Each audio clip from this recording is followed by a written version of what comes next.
Hey everyone, not sure if you've heard yet, but AB is not being suspended. First of all, Oakland goes and signs Antonio Brown, which seems to be they hit the lottery. Now, he's been nothing but a challenge and a difficulty.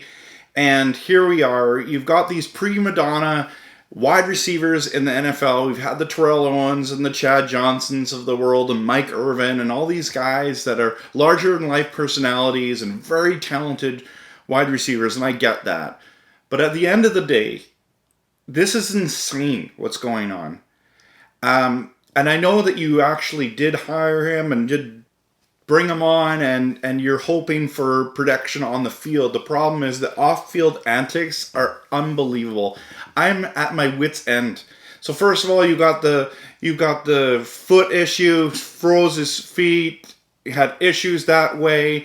Then it came to the helmet. I don't want to even play the helmet. I'm going to retire if I can't use the helmet. It's like, listen, this is a football league-wide thing. So now that's taken care of, and now he's in a yelling match with. Well, no, wait a minute. He doesn't go to practice and misses team meetings. And I know Allen Iverson, practice. No MVP comes off the bench. Whatever. One of my favorite rants, by the way. But gets suspended, gets fined. That's fine. Then he goes and puts it on social media. Are you kidding me right now? Like, who does that? I mean, I guess this is the age we live in. Everyone can post anything they want on the internet. And so AB does that. And then the yelling match with Mike Maylock. Like, oh my goodness. Dude, he's your boss. I know you don't care, but you should care. In fact, not only should you be suspended, but maybe they should consider cutting you. And you're saying, yeah, you're overreacting. It's just practice. It's just practice. Anyways, it's just practice. It's just the feet. It's just the helmet. Like, this is insane. Listen, you know who's not upset at this? The Pittsburgh Steelers, who are laughing their way, going, been dealing with this guy. He's been such a headache. We are so glad he's off our roster. Listen, I think this is a really bad testament to saying these wide receivers or these players are above the law. Kansas City is a perfect example of this. Why in the world is Kansas City not suspending, fining? Well, I guess fine, but like, why? What is going on? Tyreek Hill should not be on the Kansas City Chiefs, especially if you just did what you did with Kareem Hunt and he's gone. And then Tyreek Hill does what he does and like, oh, that's fine. No, we can't lose all your players. And I get it. Now Cleveland's got Kareem Hunt, and I mean, good pickup for them. But at the end of the day, I think he learned his lesson. But is a guy like Antonio Brown learning his lesson? I don't think he is. I think you're saying he's above the law. He can do whatever he wants, because at the end of what needs to happen is they signed Antonio Brown to help them win games.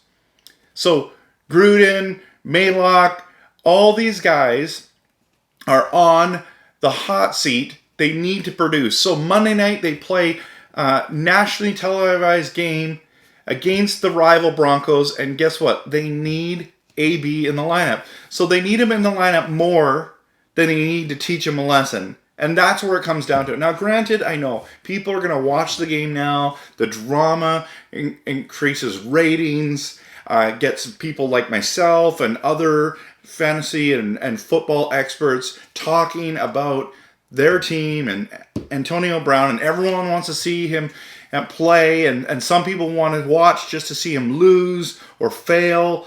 But this is how ratings go up. I get it. Bad press sometimes is good press. One thing that's happened this morning, and reason why he has not been suspended, is because he had an emotional apology.